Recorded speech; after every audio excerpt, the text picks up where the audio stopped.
अभी सब्सक्राइब करें हमारे YouTube चैनल ईश्वर टीवी को और देखिए वीडियोस सबसे पहले। द्यूतम पानम स्त्रिय सुना यत्रा धर्मश्चतुर्विधा। परीक्षित जी के मुख से निकल गया, इन चारों स्थानों पर कलयुग का वास रहेगा, इन स्थानों पे कभी नहीं जाना चाहिए। कौन कौन सी जगह है? बोले जहां जुआ आदि खेला जाता हो, द्यूत आदि होता हो, उस स्थान पर कभी नहीं जाना चाहिए।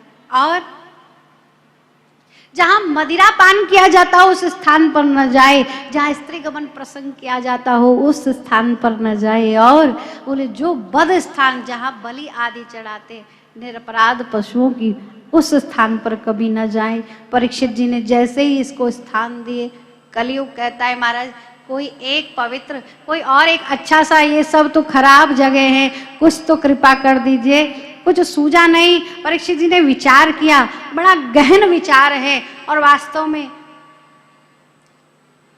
देखा जाए तो बड़ा सुंदर स्थान दिया है, वो भी बड़ा सोच विचार कर।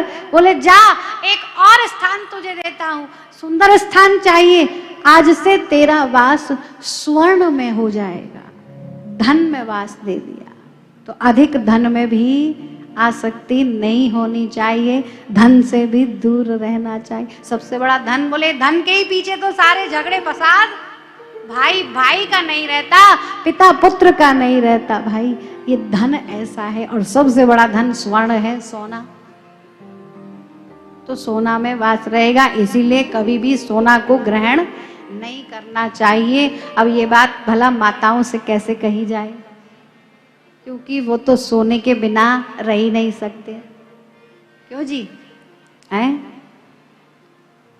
बोले तो सोना ही सोना, हाथों में, कान में, नाक में, सब सोना सोना है? आप तो कहते हैं कि सोना धारण नहीं करना चाहिए, इससे दूर रहना चाहिए। महाराज कैसे काम चलेगा? भागवत में तो इतना सुंदर वर्णन है कि स्वर्ण की प्रतिमा की पूजा की जाती है।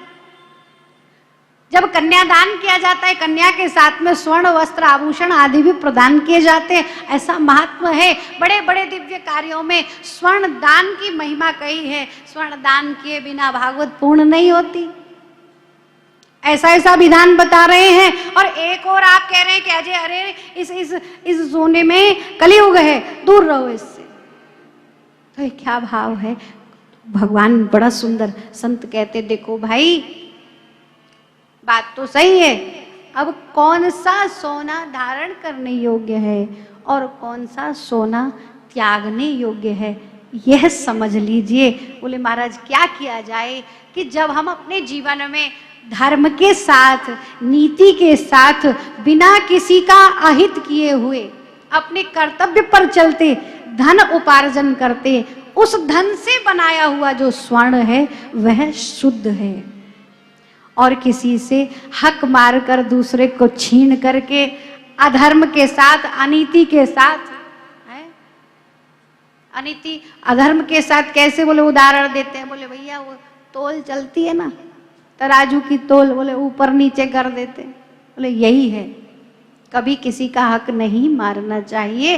इस प्रकार से जो अधर्म युक्त पाप की कमाई से प्राप्त हुआ, किसी से छीना हुआ, दूसरे को दुखी करके सताया हुआ, आज घर मकानों में, घर घर में बंटवारे होते हैं, ये मेरा है, ये मेरा है, ये सोना, ये चांदी। ऐसी ऐसी इस सोना चांदी के पीछे से, धन के पीछे झगड़ा हो जाता है। तो ऐसे ऐसे धन से आप यदि धारण करेंगे, इसमें कलयुग का वास रहता है, इस धन को त्याग देना चाहिए।